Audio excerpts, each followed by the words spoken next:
This episode is sponsored in part by Forever Hire.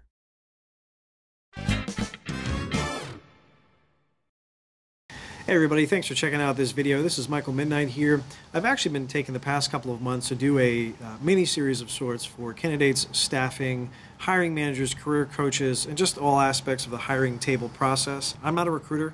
I've had probably the most amount of experience being a graphic designing marketing consultant is touching base with people, looking for new work and new opportunities, and really utilizing my experiences into those companies to make them work better, optimize their paperwork process, whatever it is that I can do, my skill set. So with that being said, I do try to help people where I can, because you don't see a turtle in the middle of the road and just leave it to let it get run over. You pick it up and you carry it over. At least that's what I do. So this series is kind of a similar thing of sorts.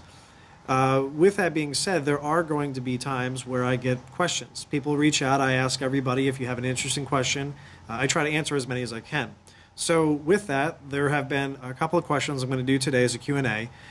Completely random. I haven't really looked them up. I haven't studied them. I haven't really prepared for the answers, so they're just going to be off the cuff as we talk about it here and see what happens. So the first question is actually from Christina. Christina writes, I'd like advice for career pivot strategies from consulting into a marketing strategy or business development job in the tech industry. What do you see as the pros and cons, and what are some challenges that I may face? Christina, I like this question. It's very much based on my experiences, so this is actually going to be a little bit better than I thought. When you're shifting industries, whoever that you work for is always going to ask why. So let's, I guess, focus on the cons first so we can finish with the pros. You want to make sure that whatever that your move is, that it feels long-term and not scatterbrains. When you jump around different industries, let's say you want to jump back into marketing or business or consulting, it doesn't feel right, it doesn't look right, and it's going to reflect accordingly on your resume. So just be sure that that is what you want to do. From consulting, another thing that I would say is make sure that if there are any certifications that you're going into that field for, you have, or at least you're on your way. So one of the things that I've done is I've jumped around and tried to do all sorts of jobs over the years. I actually did go out to get my security guard license. And one of the things that they tell you to do as you're looking for work is when you get that first job, might just be a short-term contract, but the school that I went to, their methodology was you say to the manager, my license is pending, which is technically true. You're applying for it, you're going through the process. So if there is your A+, Network Plus, Security Plus, if you haven't gotten those already specifically, do that. If you haven't gotten certain certifications, go for that, or at least make it sound like that you're on your way doing it. I don't mean make it sound like and then don't do it. Definitely do it, but look at and do the canvassing, doing the research of what that job is. There's a lot of transferable skills from what you were doing consulting and business-wise going into tech. It's just a different industry, but you're going to be doing the same type of support. Unless you're changing that. If you're going to be like an IT system admin or network admin or DevOps, that's going to be a bit of a pivot. But again, research, definitely network with people that you can ask questions with. If there are other people that are already doing that job, ask them. Network with them, sit and talk and say, hey, what do you do? And then that way you get an insight as to what it is you're going to expect with those types of jobs as you go in and start applying and bringing yourself more and more to get acclimated into that industry. But great question. All right, so the next question is from Diamond, and she asks, do I have the qualifications to be accepted into the marketing industry? Yeah. Yeah, I mean, that's an easy one. We all have qualifications because we market ourselves on a daily basis. So it's not necessarily the question about the qualifications. It's what is it about yourself that's going to make you stand out as a candidate for a company to hire you. If you haven't been in the marketing industry and you want to try, keep in mind that there's going to be different aspects of marketing that people like to phrase the title as. Sales sometimes comes down for whatever reason as a marketing job or marketing position. I see that way too many times. Sales is not marketing. Sales is sales. They are they work amongst one another. You know, they are complementary of one another. So is design or social media or things of that nature. They tippy toe into the marketing aspect, but it's not marketing specifically per se. What I would look at is see about project management certification, and again, like I said with Christina, make sure that you are researching what it is that you're going to be doing, and again, talk with people who do similar things as yourself. See what certifications they have, see what way they went, see what their title is, see what their workload is. You may change your mind, or you may adjust. You may want to be a project manager as opposed to a marketing coordinator. And they're very similar. It really just depends on the company that you hire, but very good question. All right, so the next question is from Tiffany. She asks, I'd like to get advice on advancing in my field. All right, well, that's short and sweet. Tiffany.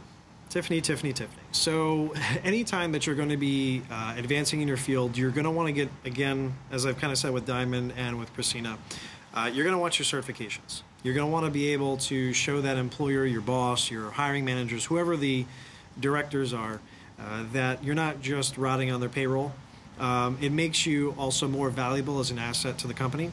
So if you get more certifications, if you're reaching out and trying to take classes, or if there are, sometimes there's like shops or events that happen to go on in your industry and you're proactive, maybe even sometimes asking your boss, you know, hey, will they pay for the ticket? Maybe you just take yourself there and back, but if they pay for the ticket, it's kind of going halfway. It shows that you're making initiative, and at the end of the day, you're advancing. You're becoming a more valuable asset. So once you start becoming too valuable in your field, then you can start getting offers and fielding the area if you feel that you could be making more money. Do some research. You know, see, for example, if I was in a senior marketing coordinator position or a project management position, I want to see what certifications that other people are doing in my field that are making them more money. I have a very good friend of mine who's insane about their certifications. Like literally they study up for one and then they go and they take the test and they have it. They have like 15 certifications in a matter of a year. It's insane. I don't think you'll be able to do that because she's almost like a prodigy, but just making that effort, it just shows that you are proactive about your own work experience and that they've made the right choice. And it makes it easier to have that conversation when it comes time for a pay raise. Taking on more opportunities, you are more valuable as an asset to the company, and if not, you already know where your assets are when you go to, you know, make that next move. So that wasn't really that bad. I should probably do this more often. It's a helpful Q&A. It does help people who are asking questions get answers. Sometimes I post these up on LinkedIn. I just felt like this was a little bit easier. And again, if you have questions, feel free to email, comment them below, reach out to me on social media. There'll be links in the description below if you are looking to connect or if you do have questions. Also, be sure to check out the newest episodes on the mini-series for the podcast for candidates and staffing. A couple of new guests coming out in the next couple of days. There's a new episode just about every other week. And we have a main series, MidKnight Studios podcast as well for you to check out about marketing, business, customer service, topical things. So check them out. Let me know your thoughts and tune in next time.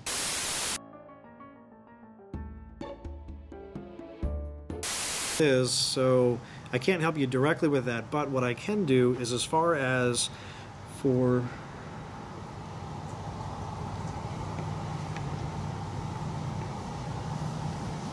How's it going? Morning. Morning, sir.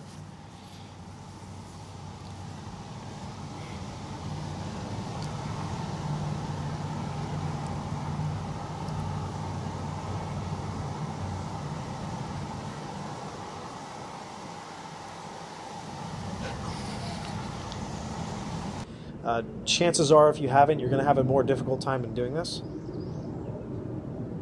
Of course. Have an airplane go by. Okay. All right. Okay, maybe not. We got wind, we got airplanes. Why not? Whole bunch of wind. And another airplane. You've got to be kidding me. A mini series that I'm producing, that I have been. Hey, this person's growing, they're learning, they're developing. Hopefully you can hear me with, of course you can't because it's windy and we got airplanes. Cool. Go to, make that next move.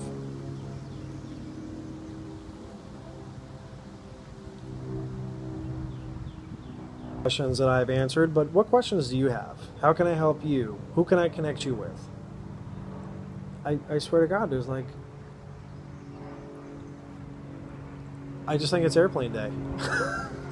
I just think it's airplane day. This has to be like the 15th airplane in 15 minutes. This is only a 10-minute recording. There's been more airplanes here than there have been through any recording that I've ever had. This is funny. Let's try again.